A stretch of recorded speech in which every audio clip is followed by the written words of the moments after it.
Hello friends, e learning gang की इस video में आपका स्वागत है। ITR 1, ITR 4 अब आप फाइल कर सकते हो। इनकम टैक्स डिपार्टमेंट ने एक्सेल यूटिलिटी इंट्रोड्यूस कर दिया हुआ है। ITR 1 का वीडियो ऑलरेडी हमने कल बनाया हुआ था। बहुत ही आसान प्रोसेस है। अगर आप ऑनलाइन का वेट कर रहे हो तो 2-3 दिन में वो भी आ जाएगा, लेकिन एक्सेल यूटिलिटी का इस्तेमाल करके भी आप आसानी से अपना ITR फाइल कर सकते हो। इस वीडियो में ITR 4 कैसे फाइल करना है उसका स्टेप बाय स्टेप प्रोसेस मैं आपको बताने वाला हूँ। बहुत आसान है। कुछ इंपॉर्टेंट पॉइंट्स है जिनका आपको ध्यान देना है, उसको इस वीडियो में डिस्कस करेंगे। बस उस पर आपको फोकस करना है, मैनुअल तो ज्यादा डिटेल फीड नहीं करना है। तो जल्दी से स्टार्ट करते हैं। जब भी आप एक्सेल यूटिलिटी या जावा यूटिलिटी का इस्तेमाल करते हो ITR फाइल करने के लिए, एक अलग से फोल्डर बना लो और उसमें आप अपना यूटिलिटी और जो दूसरे फाइल होते हैं, जैसे कि हम ITR 4 फाइल कर रहे हैं तो फाइनल अकाउंट हमने बनाकर रखा हुआ है, और उसके अलावा जो दूसरे डॉक्यूमेंट्स होते हैं जैसे कि AIS का, 26AS का, pre filled data, JSON file, सब कुछ आप इस फोल्डर में ही डाउनलोड करके रखोगे तो ITR आपका आसानी से फाइल हो जाएगा। यहाँ वहाँ देखने की जरूरत नहीं पड़ेगी। अब देखिए, ITR 4 जब आप फाइल करते हो तो फाइनल अकाउंट आप जरूर बना लीजिएगा। फाइनल अकाउंट क्यों बनाना है? फ्यूचर में आप कोई भी बैंक लोन लेने जाते हो, कोई भी फाइनेंशियल ट्रांजैक्शन करने जाते हो तो ITR के साथ आपको फाइनल अकाउंट मांगा जाता है, तो वहां पर ये काम में आ जाएगा। मतलब आपके ITR की कीमत बढ़ जाएगी। इस तरीके से आप सोच सकते हो। और फाइनल अकाउंट बनाना बेहद ही आसान होता है। अगर आपने ITR फाइल कर दिया हुआ है तो भी आप फाइनल अकाउंट बना सकते हो, और करने वाले हो तो भी बना सकते हो। स्मॉल बिजनेस के लिए किस तरीके से आपको फाइनल अकाउंट प्रिपेयर करना, उसका वीडियो ऑलरेडी हमने बनाया हुआ है। इस तरीके का फॉर्मेट आप आसानी से बना सकते हो। रेडीमेड चाहिए तो उसको डाउनलोड करने का लिंक भी आपको नीचे डिस्क्रिप्शन में मिल जाएगा, चेकआउट कर लीजिएगा। अब सबसे पहले मैं इनकम टैक्स डिपार्टमेंट की वेबसाइट पर चलता हूँ। incometax.gov.in ये वेबसाइट है। इस पर जब आ जाओगे तो यहाँ पर देखिए आपको डाउनलोड का ऑप्शन दिखाई दे जाता है। इस पर क्लिक कर दो। यहाँ पर इनकम टैक्स रिटर्न्स है, असेसमेंट ईयर 2025-26 सिलेक्टेड है। नीचे आओगे तो ITR 4 है, इस पर क्लिक कर दो।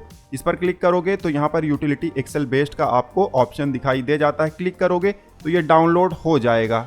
डाउनलोड फोल्डर से आप कॉपी कर लो और जो फोल्डर आपने बनाया हुआ है ITR फाइलिंग के लिए उसमें सेव कर दो, जैसे कि हमने यहाँ पर सेव करके रखा हुआ है, कॉपी पेस्ट करके रखा हुआ है। अब ये फोल्डर आ जाए तो इसको एक्सट्रैक्ट कर लो, क्योंकि जिप फाइल है। एक्सट्रैक्ट करोगे तो आपको एक नया यहाँ पर फोल्डर दिखाई दे जाएगा उसी नाम से, ठीक है। अब क्लिक करोगे तो यहाँ पर एक्सेल यूटिलिटी आपको दिखाई दे जाता है। इस पर क्लिक कर दो।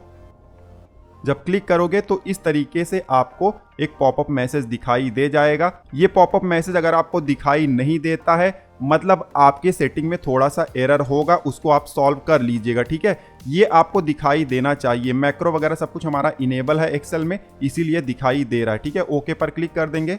अब यहाँ पर टेक्स्ट छोटे दिखाई दे रहे हैं तो इसको आप जूम भी कर सकते हो, ठीक है। यहाँ पर ऑप्शन आपको मिल जाता है। ITR 4 के एक्सेल यूटिलिटी में आपको नीचे देखिए टैब दिखाई देते हैं। इनकम डिटेल्स का टैब आपको दिखाई दे रहा है। फिर शेड्यूल यहाँ पर BP है, उसके बाद शेड्यूल TDS है, उसके बाद शेड्यूल IT है, उसके बाद शेड्यूल TCS है, और उसके बाद schedule tax paid and verification है। तो ये सारे शेड्यूल आपको भरने हैं। भरना क्या है, डिटेल यहाँ पर ऑटोमेटिकली आ जाएगा, आपको सिर्फ वेरीफाई करना होता है। अब डिटेल कैसे ऑटोमेटिकली आएगा, कौन से इंपॉर्टेंट पॉइंट्स है जिनका आपको ध्यान देना है ITR भरने से पहले, उनके बारे में भी थोड़ा सा डिस्कस कर लेते हैं।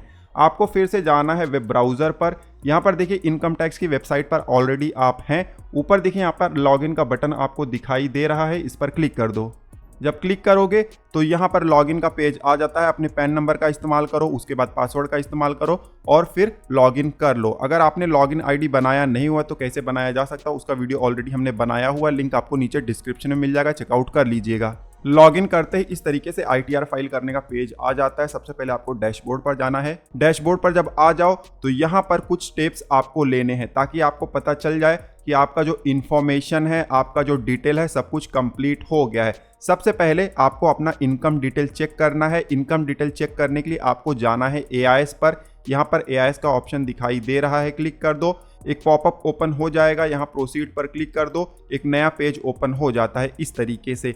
अब इस पेज पर AIS दिखाई दे रहा है, क्लिक कर दो। यहाँ पर TIS और AIS दिखाई दे रहा है। TIS में समरी दिखाई देता है और AIS में आपको डिटेल में सारा कुछ दिखाई दे जाता है। सबसे पहले आप समरी पर ही क्लिक कर दो। समरी से आपको बहुत अच्छा आइडिया मिल जाता है कि कौन सा इनकम ऑनलाइन दिखाई दे रहा है। जब TIS पर क्लिक करेंगे तो इस तरीके से समरी दिखाई दे जाता है। सेविंग बैंक का इंटरेस्ट है, डिपॉजिट का इंटरेस्ट है, बिजनेस रिसिप्ट इतना हुआ है और जीएसटी टर्नओवर यहाँ पर दिखाई दे रहा है। तो ये सारा डिटेल आपको भी दिखाई देगा और ध्यान दीजिएगा, आपको चेकआउट कर लेना है कि जो भी डिटेल यहाँ पर दिखाई दे रहा है अप टू डेट हो गया है, कुछ इनकम्प्लीट नहीं है। ठीक है, जैसे कि हमारे केस में देखिए थोड़ा सा डिटेल इनकम्प्लीट है, बिजनेस रिसिप्ट दिखाई तो दे रहा है लेकिन जीएसटी टर्नओवर 0 दिखाई दे रहा है, जबकि जीएसटी रिटर्न हमने फाइल किया हुआ है, उसमें हमने सेल दिखाया हुआ है, आउटवर्ड सप्लाई दिखाया हुआ है, फिर भी ये अभी तक अपडेट नहीं हुआ है, फ्यूचर में अपडेट हो जाएगा। अब हम आईटीआर का डेमो बना रहे हैं तो इसलिए हम मान के चलते हैं कि हमारा अपडेट हो गया है, लेकिन आपको मान के नहीं चलना है,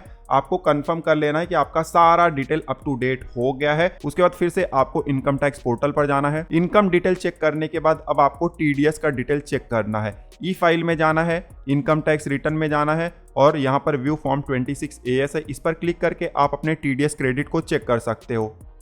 अब AIS में जो बिजनेस रिसिप्ट था वही 26AS में भी हमें दिखाई देना चाहिए, कम नहीं दिखना चाहिए। और यहाँ पर TDS पूरा जमा हुआ है या नहीं हुआ वो भी आपको चेकआउट कर लेना है। ठीक है, बहुत बार ऐसा होता है कि TDS यहाँ पर कम दिखाई देता है, फिर भी लोग ITR फाइल कर देते हैं, तो ऐसे में क्या होगा, आपका जो रिफंड है वो कम हो जाएगा या तो आपको डिमांड नोटिस भी आ सकता है।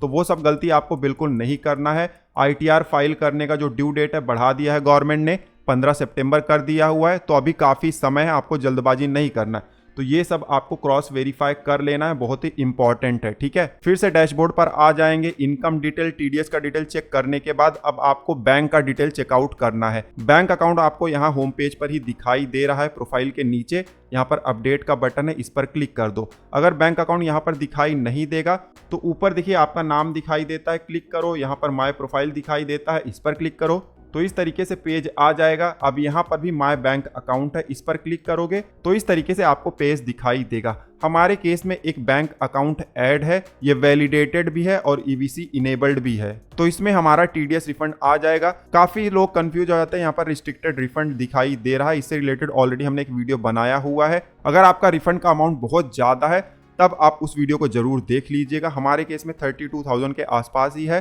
तो काम कर जाएगा, कोई दिक्कत नहीं है। ठीक है, बैंक अकाउंट आपका ऐड होना चाहिए, एटलीस्ट एक बैंक अकाउंट ऐड होना ही चाहिए, तभी आईटीआर फाइल होगा। मल्टीपल बैंक है तो वो भी आप ऐड कर सकते हो, कैसे ऐड करना है मैंने ऑलरेडी वीडियो बनाया हुआ, लिंक आपको नीचे डिस्क्रिप्शन में मिल जाएगा, चेकआउट कर लीजिएगा। फिर से डैशबोर्ड पर आ गए हैं, अब बैंक अकाउंट भी मान लेते हैं कि हमारा अप टू डेट है। उसके बाद हम फिर से जाएंगे यहाँ नाम पर, माय प्रोफाइल पर, पर्सनल डिटेल यहाँ हमें दिखाई दे रहा है, थोड़ा सा नीचे आ जाएंगे। अब यहाँ पर कॉन्टैक्ट डिटेल हमें दिखाई दे रहा है, यहाँ पर आपको अपना मोबाइल नंबर, ईमेल आईडी और एड्रेस चेक कर लेना है। सब कुछ अप टू डेट होना चाहिए और आपका खुद का होना चाहिए, भले आप आईटीआर दूसरे से फाइल कराते हो, आपका ही इंफॉर्मेशन यहाँ पर होना चाहिए ताकि कुछ भी एक्टिविटी हो इनकम टैक्स पोर्टल पर तो आपको पता चले, और इनकम टैक्स डिपार्टमेंट आपसे कुछ कम्युनिकेट करना चाहता है तो वो डायरेक्टली आपसे कॉन्टेक्ट कर सके। तो यहाँ पर अपना डिटेल ही इंटर करिएगा, अगर सही नहीं दिखाई दे रहा तो अपडेट कर लीजिएगा, बहुत ही ज्यादा इंपॉर्टेंट है। उसके बाद फिर से हम डैशबोर्ड पर आ गए हैं, जो ये 4 पॉइंट मैंने आपको बताया हुआ है ये आप अप टू डेट कर लीजिएगा। जब सारा कुछ अप टू डेट हो जाए तब आपको जाना है ई फाइल में, उसके बाद इनकम टैक्स रिटर्न्स में, और नीचे आना है डाउनलोड प्रीफिल्ड डेटा, इस पर आपको क्लिक कर देना है। यहाँ पर आपको असेसमेंट ईयर सिलेक्ट करना है, उसके बाद डाउनलोड पर क्लिक कर देना है। अब एक जेसन फाइल डाउनलोड हो जाएगा, इस तरीके से फाइल होगा, यहाँ पर प्रीफिल लिखा गया होता है। ठीक है, इसको भी आप अपने फोल्डर में कॉपी पेस्ट कर लीजिएगा। सारा फाइल एक जगह पर होगा तो बहुत ही आसानी से आपका आईटीआर फाइल हो जाएगा। ठीक है, हमने कॉपी पेस्ट कर लिया हुआ है। अब जो भी सारे स्टेप्स थे इनकम टैक्स पोर्टल पर सारे हमने कर दिए हुए हैं। अब हमें अपने आईटीआर को भरना है। एक्सेल यूटिलिटी जब आप ओपन कर लोगे, इनकम डिटेल्स वाले पेज पर आपको जाना है। यहाँ पर देखिए आपको राइट साइड में ऊपर जाओगे तो इंपोर्ट प्रीफिल दिखाई देगा, इस पर क्लिक करो। अलर्ट मैसेज दिखाई देगा, ओके पर क्लिक करो। अब जहां पर आपने प्रीफिल वाला जेसन फाइल रखा हुआ है वहां पर चले जाओ और उसको सेलेक्ट कर लो। ये देखिए ये है प्रीफिल का। ठीक है, सेलेक्ट करेंगे और ओके पर क्लिक कर देंगे। अब आप देख सकते हो डेटा प्रीफिल हो रहा है, कुछ समय लगता है तो आपको वेट करना है। जब प्रीफिल हो जाएगा तो शेड्यूल बीपी पर आकर देखिए ये अपने आप रुक गया है। जब एक्टिविटी रुक जाएगा इसका मतलब प्रीफिल्ड हो गया है। अब आपको जाना है इनकम डिटेल्स वाले पेज पर। यहाँ पर आप देख सकते हो जो पर्सनल डिटेल है, एड्रेस वगैरह सब कुछ यहाँ पर ऑटोमेटिकली आ गया है। ये सब आपको क्रॉस वेरीफाई कर लेना है। अगर सब कुछ सही है तब आपको कुछ नहीं करना है, कुछ रॉन्ग होगा तो उसको आप अपडेट कर सकते हो। ठीक है, ईमेल आईडी, मोबाइल नंबर सब कुछ यहाँ पर आ गया है। अब स्क्रॉल करके थोड़ा सा नीचे आएंगे नीचे आएंगे तो सबसे पहले अब नेचर ऑफ एम्प्लॉयमेंट हमें दिखाई दे रहा है। हमारे केस में एम्प्लॉयमेंट नहीं है तो नॉट एप्लीकेबल हम सेलेक्ट कर लेंगे। जब नॉट एप्लीकेबल सेलेक्ट करोगे तो शेड्यूल सैलरी जो है वो ग्रे हो जाएगा, मतलब डिसेबल हो जाएगा। ओके पर क्लिक कर दो।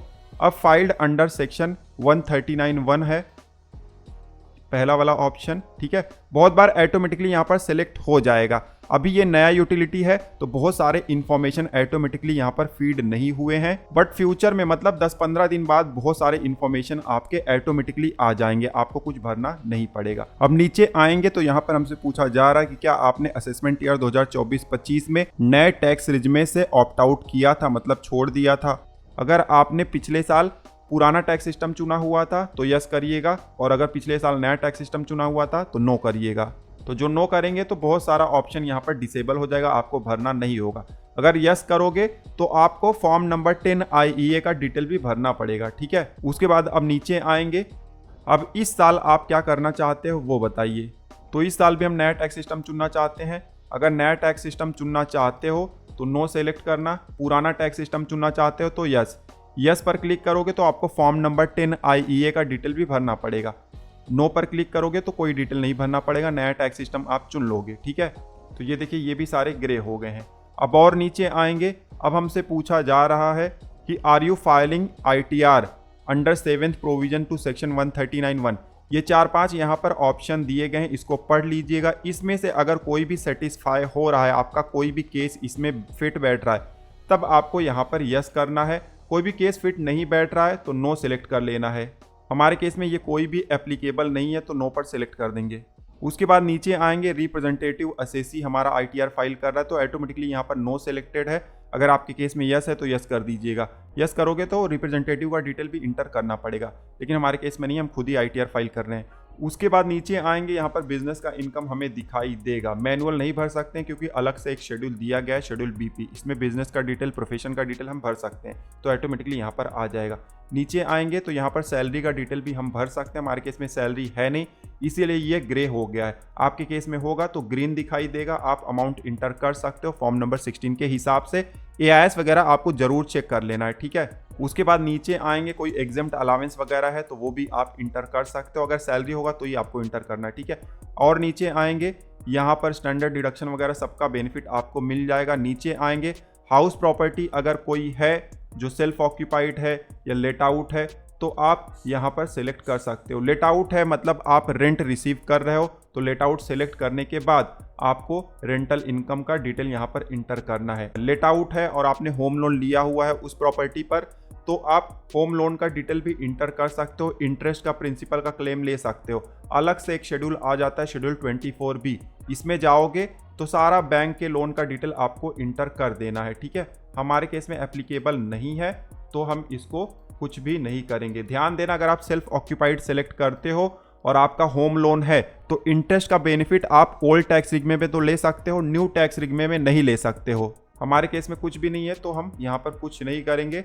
थोड़ा सा और नीचे आ जाएंगे। अब अदर सोर्स का इनकम अगर आपके केस में है तो वो दिखा सकते हो। देखिए अदर सोर्स का इनकम AIS में दिखाई दे रहा था, फिर भी यहाँ पर प्रीफिल नहीं हुआ है। जैसे कि मैंने बताया, अभी यूटिलिटी जस्ट आया हुआ है, 5-10 दिन में सेटल हो जाएगा, तब यहाँ पर ऑटोमेटिकली आपका डिटेल फीड हो जाएगा। ऑटोमेटिकली आपको कुछ भी करना नहीं होगा। हमारे केस में फील नहीं हुआ है तो भी हम मैनुअल इसको फीड कर सकते हैं क्योंकि AIS में दिखाई भी दे रहा है। जो भी आपके ऑप्शंस होंगे उसको सेलेक्ट कर लो ड्रॉप डाउन से और उसका अमाउंट इंटर कर दो। तो हमारे केस में सेविंग बैंक का इंटरेस्ट था, डिपॉजिट का इंटरेस्ट था, तो यहाँ पर ऐसे ही हम डेमो के लिए अमाउंट इंटर कर देते हैं, लेकिन आपको सही अमाउंट इंटर करना है, ठीक है। उसके बाद नीचे आना है। कोई डिविडेंड अगर आपको रिसीव हुआ है तो उसका डिटेल भी आप यहाँ पर इंटर कर सकते हो। ध्यान देना, ब्रेकअप आपको इंटर करना है। यहाँ पर पीरियड दिया गया है, उस पीरियड के हिसाब से आपको ब्रेकअप इंटर करना है कि कौन से पीरियड में कितना डिविडेंड आपको मिला है, ठीक है। नीचे आएंगे तो डिडक्शन यहाँ पर आप इंटर कर सकते हो। नया टैक्स सिस्टम हमने चुना हुआ है तो यहाँ पर एक ऑप्शन ही हमारे पास अवेलेबल है, बाकी सारे ऑप्शन का हम इस्तेमाल नहीं कर सकते हैं। पुराना टैक्स रिजिम आपने चुना होगा तो ATC, ATD वगैरह सबका आप इस्तेमाल कर सकते हो, ठीक है। हमारे केस में हम नहीं कर सकते हैं। और नीचे आएंगे तो यहाँ पर रिबेट वगैरह का बेनिफिट आपको ऑटोमेटिकली मिल जाएगा, टैक्स ऑटोमेटिकली यहाँ पर कंप्यूट हो जाएगा। तो यहाँ पर टैक्स कैलकुलेशन हुआ नहीं है, लेकिन ये ऑटोमेटिकली हो जाएगा। कैसे होगा आगे मैं आपको बताऊंगा। जब पूरा डिटेल आप भर लो तो आपको ऊपर जाना है। ऊपर जब जाओगे तो यहाँ पर वैलिडेट का बटन होगा, इस पर आपको क्लिक कर देना है। इस तरीके से अलर्ट आएगा कि sheet income details is okay. ठीक है, इसका मतलब हमने जो डिटेल भरा हुआ है वो बिल्कुल सही है। ओके पर क्लिक कर देंगे। अब इनकम डिटेल्स टैब भर गया है। अब शेड्यूल बीपी पर जाएंगे। शेड्यूल बीपी में जाएंगे तो देखिए जो भी एआईएस में हमें इनकम डिटेल दिखाई दे रहा था बिजनेस का, यहाँ पर ऑटोमेटिकली आ जाएगा। मैंने बताया जैसे कि अभी आईटीआर फॉर्म कल की डेट में ही आया हुआ है, तो अभी थोड़ा सा जो प्रीफिल्ड डेटा है वो फीड नहीं हो रहा है। फ्यूचर में ये ऑटोमेटिकली आ जाएगा, तो सिर्फ आपको क्रॉस वेरीफाई करना होगा। हमारे केस में 44 AD का इनकम है, तो यहाँ पर हम डिटेल उसका भर देते हैं। कैसे भरना है जल्दी से मैं आपको बता देता हूँ। सबसे पहले आपको नेम ऑफ बिजनेस इंटर करना है, उसके बाद बिजनेस कोड यहाँ पर इंटर करना है। हमने ऐसे डेमो के लिए कोई भी कोड इंटर कर दिया हुआ, लेकिन आपको बिल्कुल सही तरीके से कोड इंटर करना बहुत ही इंपॉर्टेंट होता है। ठीक है, यहाँ पर आप डिस्क्रिप्शन भी डाल सकते हो, ताकि डिपार्टमेंट जब प्रोसेस करेगा, मान लो कुछ कंफ्यूजन होगा तो डिस्क्रिप्शन पढ़ के उसे समझ में आ जाएगा। तो हमने डेमो के लिए यहाँ पर बिजनेस नेम कोड डाल दिया है। अब नीचे आएंगे। अब हमें इनकम का डिटेल इंटर करना है। इनकम का डिटेल हमने देखिए बनाकर रखा हुआ है अपने फाइनल अकाउंट में। ये देखिए हमारा टर्नओवर इतना है 35 लाख के आसपास। बैंकिंग चैनल के थ्रू हमें इतना अमाउंट है और कैश के थ्रू इतना है। और ये जो अमाउंट है बिजनेस रिसिप्ट में जो दिखाई दे रहा है उससे ज़्यादा है। अगर ज़्यादा होगा तो आप डाल दीजिए, कोई दिक्कत नहीं है। लेकिन अगर कम होगा, मान लो कि बिजनेस रिसिप्ट जो हमने अभी एआईएस में देखा था उसमें 40 लाख होता और हम 35 डालते, तब दिक्कत हो सकता है। ठीक है, तो उन सब चीज़ों को वेरीफाई कर लेना है। अब आईटीआर में वापस आएंगे तो सबसे पहले हमें यहाँ पर टर्नओवर या ग्रॉस रिसिप्ट जो कि बैंकिंग चैनल के थ्रू रिसीव हुआ है वो अमाउंट इंटर करेंगे। अब कितना कैश में रिसिप्ट हुआ है वो हम इंटर करेंगे। अब टर्नओवर हमने इंटर कर दिया हुआ है। अब उसका प्रॉफिट हमें यहाँ पर दिखाना है। जो बैंकिंग चैनल के थ्रू हमने टर्नओवर दिखाया हुआ है, इसका मिनिमम 6% आपको प्रॉफिट दिखाना ही पड़ेगा। अगर 6% से नीचे जाओगे तो ITR 4 आप फाइल नहीं कर सकते हैं। हमने यहाँ पे कंप्यूट किया है 6% 2 लाख के आसपास होता है, और जो एक्चुअल प्रॉफिट है वो 5,97,000 के आसपास है। तो देखिए 6% या एक्चुअल, इसमें से जो ज़्यादा होगा वो आप मेंशन कर सकते हो ITR में। काफ़ी लोगों को ये पता नहीं है, यहाँ पर भी आप देख सकते हो लिखा गया होता है 6% ऑफ E1A, मतलब ये जो आपका टर्नओवर है उसका 6% और the amount claim to have been earn, या तो जो अमाउंट आपने एक्चुअल में अर्न किया हुआ है, दोनों में से जो ज़्यादा होगा वो अमाउंट आप इंटर कर सकते हो। अब आप चाहो तो 6% से थोड़ा सा ज़्यादा का अमाउंट दिखा के ITR भर सकते हो, कोई दिक्कत नहीं होता है। हम यहाँ पर एक्चुअल वाला दिखा रहे हैं जो कि बहुत ज़्यादा है। क्यों दिखा रहे हैं? क्योंकि हमारा जो टोटल अमाउंट है इनकम का वो टैक्सेबल नहीं होगा, और ज़्यादा अमाउंट होगा तो लोन वगैरह आसानी से मिल जाएगा। तो आप भी ये सब एनालाइज करके फिर उस हिसाब से दिखा दीजिएगा। उसके बाद जो कैश ट्रांजैक्शन हमने किया हुआ है उसका 8% हमें यहाँ पर मिनिमम प्रॉफिट दिखाना ही होगा। ज़्यादा होगा तो ज़्यादा भी दिखा सकते हो, लेकिन मिनिमम 8% दिखाना ही दिखाना है। तो हमारा प्रॉफिट यहाँ पर 670 के आसपास आ गया। यही हमारे PNL में भी है। ठीक है, ये देखिए सेक्शन 44 AD का हमने डिटेल भर दिया हुआ है इस तरीके से। मान लो आपको कोई प्रोफेशनल इनकम है सेक्शन 44 ADA के तहत, तो उसको भी आप यहाँ पर दिखा सकते हो। आपको बिजनेस का नाम इंटर करना है, फिर बिजनेस कोड सेलेक्ट करना है। उसके बाद आपको यहाँ पर ग्रॉस रिसिप्ट दिखाना है, जैसे कि ऊपर हमने दिखाया था बैंकिंग चैनल के थ्रू और कैश के थ्रू, वैसे ही यहाँ पर भी आपको दिखाना है। जल्दी से ये सारा डिटेल मैं भर के आपको दिखा देता हूँ ताकि आपको थोड़ा सा ज़्यादा समझ में आ जाए। अब देखिए सेक्शन 44 ADA का भी हमने डिटेल भर दिया हुआ है, टर्नओवर हमने दिखा दिया हुआ है। यहाँ पर भले ही अलग अलग टर्नओवर हम दिखा रहे हैं, बैंकिंग चैनल का, कैश का, लेकिन ये टोटल जो अमाउंट आ रहा है इसका 50% मिनिमम प्रॉफिट आपको दिखाना ही पड़ता है सेक्शन 44 ADA के तहत। तो जैसे ये 14 लाख है तो मिनिमम 7 लाख आपको दिखाना ही होगा। 7 लाख से नीचे आप जाओगे तो ये आपको एरर दिखाएगा फ्यूचर में। ठीक है, 50% से कम आप दिखा नहीं सकते हो, तो इस चीज़ का आप ध्यान रखिएगा। अब कुछ इंपॉर्टेंट पॉइंट का आप ध्यान रखिएगा। ग्रॉस रिसिप्ट कितना होगा तब आप सेक्शन 44 AD का इस्तेमाल कर सकते हो। यहाँ पर कंडीशन दिया गया है, इसका सेपरेट वीडियो हमने बनाया हुआ है। मैक्सिमम केसेज यहाँ पर 50 लाख तक का अगर ग्रॉस रिसिप्ट होगा तभी आप सेक्शन 44 ADA मतलब ITR 4 का इस्तेमाल कर सकते हो। और कुछ केसेस ऐसे हैं जहाँ पर 75 लाख तक का ग्रॉस रिसिप्ट चल जाएगा, उसके कुछ कंडीशन है। ठीक है, तो उससे रिलेटेड वीडियो ऑलरेडी हमने बनाया हुआ है। उसी तरीके से सेक्शन 44 AD में भी है। नॉर्मली तो 2 करोड़ का टर्नओवर अगर होगा तो सेक्शन 44 AD का इस्तेमाल कर सकते हो, ITR 4 फाइल कर सकते हो, बुक ऑफ अकाउंट मेंटेन करने की जरूरत नहीं है। बट कुछ केसेस ऐसे भी हैं जहां पर 3 करोड़ का टर्नओवर होगा तो भी चल जाएगा। तो वो क्या है और डिटेल में डिस्कस हमने किया हुआ है, वीडियो का लिंक आपको नीचे डिस्क्रिप्शन में मिल जाएगा। इस तरीके से आप सेक्शन 44 AD और सेक्शन 44 ADA को भर सकते हो। हमारे केस में मान लेते हैं प्रोफेशनल इनकम नहीं है तो इसको हम डिलीट कर देंगे, बट आपके केस में होगा तो आपको डिलीट नहीं करना है, ठीक है। अब नीचे आएंगे, सेक्शन 44 AE का भी यहाँ पर ऑप्शन है, इसको हम कवर नहीं कर रहे हैं इस वीडियो में। ऑलरेडी हमने बहुत बार कवर किया हुआ है, सेपरेट वीडियो इसके लिए बनाया हुआ है। कुछ ज़्यादा चेंजेस है नहीं, उस वीडियो का लिंक आपको नीचे डिस्क्रिप्शन में मिल जाएगा, चेकआउट कर लीजिएगा, ठीक है। कुछ भी ज़्यादा चेंजेस नहीं है, सेम टू सेम है। अब नीचे आएंगे तो यहाँ पर देखिए income chargeable under the head हमें यहाँ पर दिखाई दे रहा है। और नीचे आएंगे, अगर GST रजिस्ट्रेशन आपका है तो GST नंबर यहाँ पर मेंशन करो, और जो आपने एनुअल वैल्यू दिखाया हुआ है आउटवर्ड सप्लाई का रिटर्न में वो आप यहाँ पर मेंशन कर दो। अगर आपको नहीं पता है तो आप GST की वेबसाइट पर लॉगिन कर लो, और लॉगिन करने के बाद जो भी रिटर्न आपने फाइल किया हुआ है उसका समरी बना लो, और फिर आप अमाउंट इंटर कर दो। यहाँ पर हमने ऐसे ही डेमो के लिए कुछ भी यहाँ पर इंटर कर दिया हुआ है, लेकिन आपको सही GST नंबर इंटर करना है और सही अमाउंट इंटर करना है। आउटवर्ड सप्लाई जो है, जो आपका टोटल टर्नओवर जो आपने ऊपर दिखाया हुआ है उससे कम हो सकता है।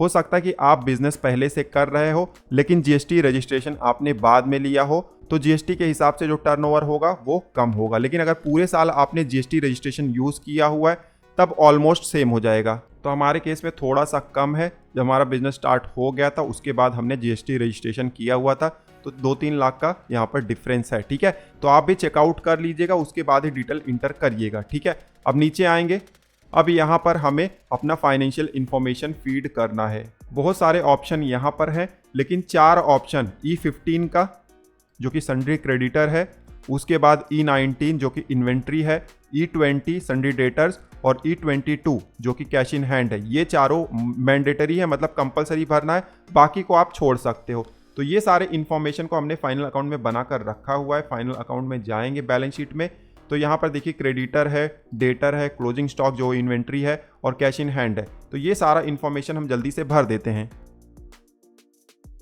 तो सारा इन्फॉर्मेशन हमने भर दिया, बाकी हमने छोड़ दिया हुआ जो कंपलसरी नहीं उसको भरने की ज़रूरत नहीं है। सब कुछ आप भर दो, फिर आपको ऊपर जाना है, यहाँ पर वैलिडेट का बटन है, क्लिक कर देना है। शीट BP इज़ ओके, हमारा सारा डिटेल बिल्कुल सही तरीके से भरा गया है, कोई एरर नहीं आया, ठीक है। ओके पर क्लिक कर देंगे। अब शेड्यूल BP आपने भर दिया तो इनकम डिटेल में आप जाओगे तो यहाँ पर आप देख सकते हो income from business and profession में अब इनकम दिखाई दे रहा है। पहले 0 दिखाई दे रहा था, शेड्यूल BP जैसे ही हमने भरा अब इनकम दिखाई दे रहा है इनकम डिटेल वाले पेज पर, ठीक है। अब देखिए शेड्यूल BP भी हो गया है, अब हमें शेड्यूल TDS में जाना है। शेड्यूल TDS में जाएंगे, अलर्ट आएगा, ओके पर क्लिक कर देंगे। हमारे केस में TDS था, प्रीफिल डेटा यहाँ पर आया नहीं है तो मैनुअल भी हम इंटर कर सकते हैं, लेकिन फ्यूचर में ये भी ऑटोमेटिकली फीड हो जाएगा, आपको सिर्फ चेक करना होगा। अगर सैलरी का TDS होता है तो यहाँ पर इंटर करते हैं ऊपर, बट अगर बिजनेस से रिलेटेड है या इंटरेस्ट है, डिविडेंड है, तब शेड्यूल TDS 2-1 यहाँ पर हमें इंटर करना होता है, ठीक है। 10 नंबर इंटर कर दो, उसके बाद section under which TDS deducted, तो बहुत सारे सेक्शन है जो भी एप्लीकेबल होगा सेलेक्ट कर लीजिएगा। उसके बाद कोई अनक्लेम TDS ब्रॉड फॉरवर्ड है तो यहाँ पर आप अमाउंट इंटर कर सकते हो, हमारे केस में नहीं है तो इसको छोड़ देंगे। फिर TDS of current financial year, यहाँ पर आपको TDS का अमाउंट इंटर करना है। यहाँ पर हम डेमो के लिए कोई भी अमाउंट इंटर कर दे रहे हैं, लेकिन आपको बिल्कुल सही तरीके से अमाउंट इंटर करना है। कितना TDS आप क्लेम करना चाहते हो तो पूरा करना है, जितना अमाउंट आप यहाँ पर इंटर करोगे वही सेम यहाँ पर भी इंटर करना है ताकि पूरा क्लेम कर लो। उसके बाद कौन से अमाउंट पर TDS डिडक्ट हुआ है वो भी आप यहाँ पर मेंशन कर दो।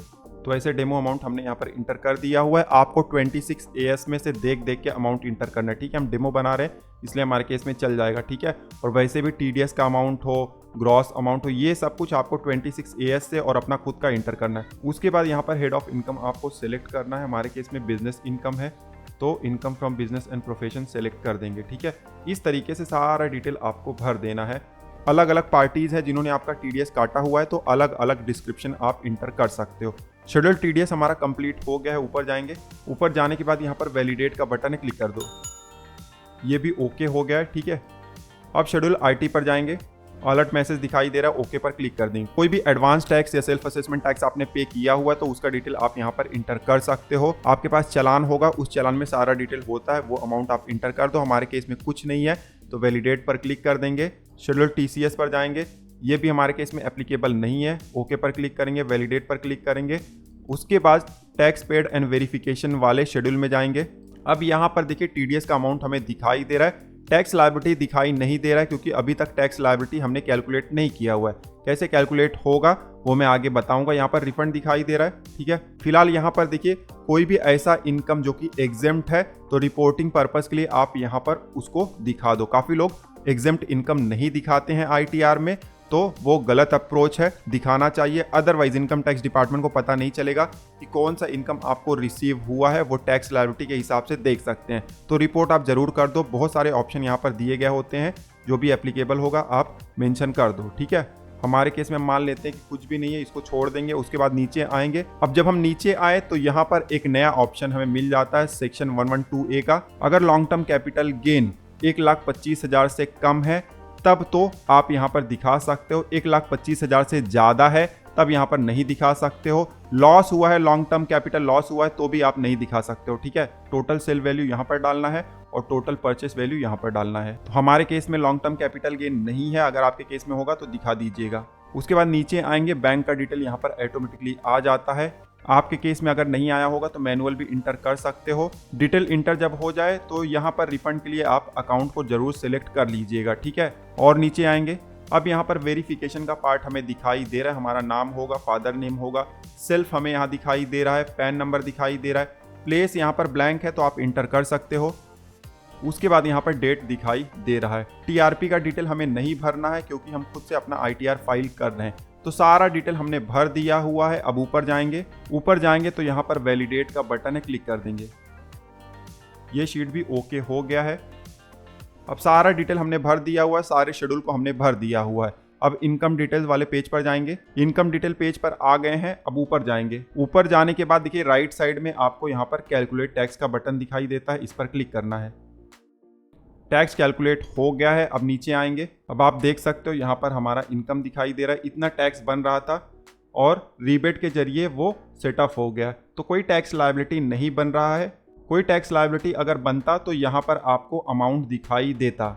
जो भी अमाउंट आपका यहाँ पर दिखाई देगा वो आपके TDS के अगेंस्ट एडजस्ट हो जाएगा और उसके बाद जो फाइनल अमाउंट होगा रिफंड या टैक्स पेबल, वो आपको टैक्स पेड एंड वेरिफिकेशन वाले पेज पर दिखाई देगा। मैं आपको दिखा देता हूँ। टैक्स पेड एंड वेरिफिकेशन वाले पेज पर जाओगे तो यहाँ ऊपर ही आपको दिखाई दे जाएगा कि आपका टैक्स अमाउंट पेबल है या रिफंड है। हमारे केस में रिफंड दिखाई दे रहा है, टैक्स पेबल होगा तो इसके ऊपर अमाउंट पेबल में दिखाई देगा और यहाँ पर ही टैक्स पे करने का आपको ऑप्शन दिखाई दे जाएगा। अगर टैक्स लायबिलिटी है आपको भरना है तो टैक्स लायबिलिटी भर के फिर ITR फाइल करना है। जब टैक्स लायबिलिटी आप भर दो तो उसका डिटेल आप शेड्यूल IT में भर दो, यहाँ पर आप भर दो।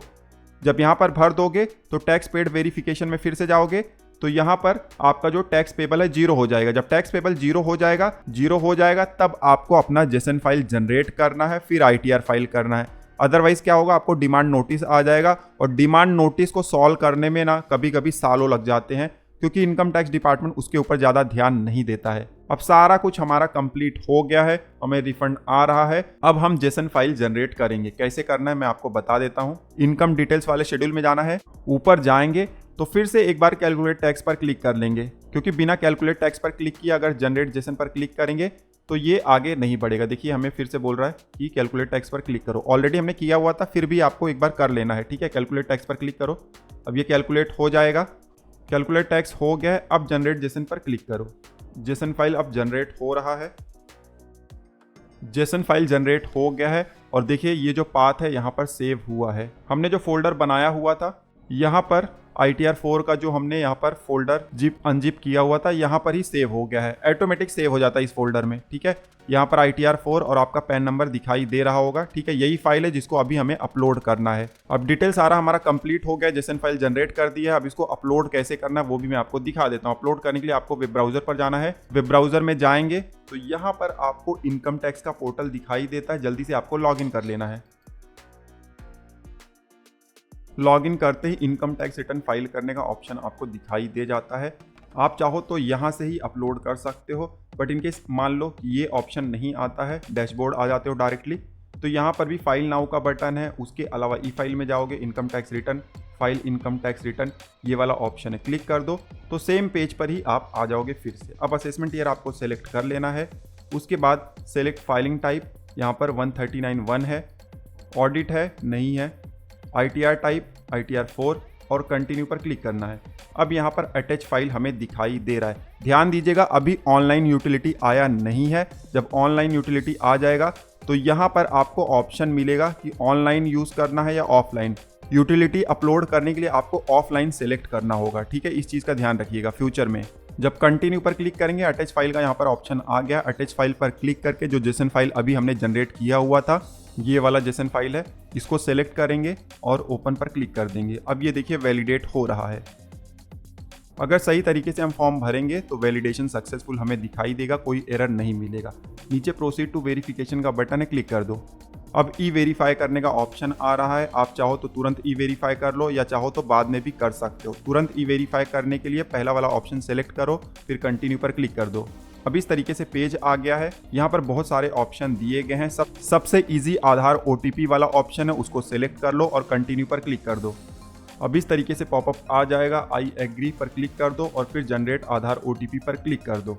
क्लिक करते ही इस तरीके से OTP इंटर करने का बॉक्स आ जाता है। हमारे आधार रजिस्टर्ड मोबाइल नंबर पर OTP आया होगा, उसको हम यहाँ पर इंटर कर देंगे। इंटर करने के बाद नीचे वैलिडेट का बटन है, क्लिक कर देंगे।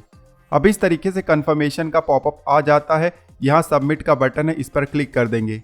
क्लिक करते ही आप देख सकते हो ITR हमारा फाइल हो गया है। अब यहाँ नीचे डाउनलोड रिसिप्ट का बटन है, इस पर क्लिक करके आप अपने एक्नॉलेजमेंट को डाउनलोड कर सकते हो। तो इस वीडियो में हमने देखा कि ITR 4 हम किस तरीके से फाइल कर सकते हैं एक्सेल यूटिलिटी का इस्तेमाल करके। इस वीडियो में बहुत सारा डेटा हमें मैनुअल भी फीड करना पड़ा, क्योंकि अभी जस्ट एक्सेल यूटिलिटी आया हुआ है तो ये ठीक से अभी काम नहीं कर रहा, लेकिन 5-10 दिन में ये स्टेबल हो जाएगा तो बहुत सारा इन्फॉर्मेशन ऑटोमेटिकली फीड हो जाएगा। आपको सिर्फ क्रॉस वेरीफाई करना होगा। सारा कुछ हमने स्टेप बाय स्टेप कवर किया हुआ है। कोई डाउट हो तो आप नीचे कमेंट करके पूछ सकते हो। ITR से रिलेटेड बहुत सारे इंपॉर्टेंट वीडियोस हमारे चैनल पर आपको मिल जाएंगे। बहुत सारे इंपॉर्टेंट टॉपिक आपको हमारे चैनल पर मिल जाएंगे, तो चैनल को जरूर सब्सक्राइब कर लीजिएगा। इस वीडियो में बस इतना ही, मिलते हैं आपसे अगले वीडियो में। तब तक आप हंसते रहो, मुस्कुराते रहो। धन्यवाद।